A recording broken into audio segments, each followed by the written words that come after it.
আমাদের প্রতিবেশী দেশকে বলতে চাই, আমাদের দেশ নিয়ে আপনাদের ভাবার দরকার নাই। নিজের চরকায় তেল দেন, নিজের দেশ নিয়ে ভাবেন। গত মাসের ভয়েস অফ আমেরিকার রিপোর্ট, বাংলাদেশে সংখ্যালঘু জনগোষ্ঠী আগের চেয়ে বেশি নিরাপত্তা পাচ্ছে। Report voice of America, Muslim report নাকি? মুসলিম জরিপ, ভয়েস অফ আমেরিকা। কথা বোঝে নাই বোধহয়। ভয়েস অফ আমেরিকা কি আমাদের রিপোর্ট? না, ভয়েস অফ আমেরিকার জরিপ, বাংলাদেশের সংখ্যালঘু জনগোষ্ঠী আগের চেয়ে ভালো নিরাপত্তা পাচ্ছে।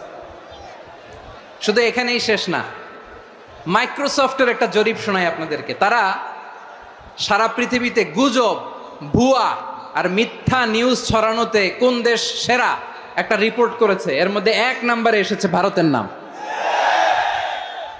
মাইক্রোসফট তো মুসলমানরা চালায় না? কথা বোঝে নাই বোধহয়।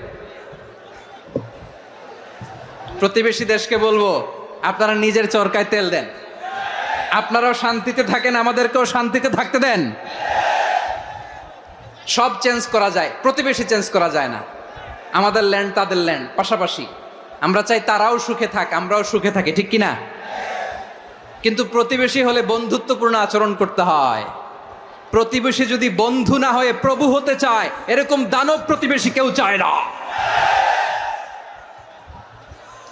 ভারত যদি বন্ধুত্ব উপহার দেয়, আমরাও বন্ধুত্ব দিব।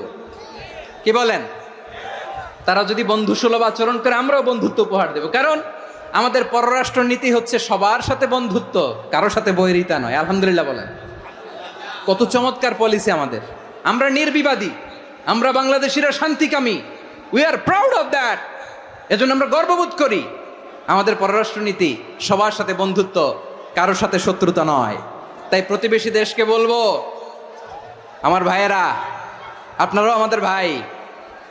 বন্ধুত্ব দিলে বন্ধুত্ব পাবেন। বন্ধুত্ব ইজ ওয়েলকাম, দাদাগিরি নয়।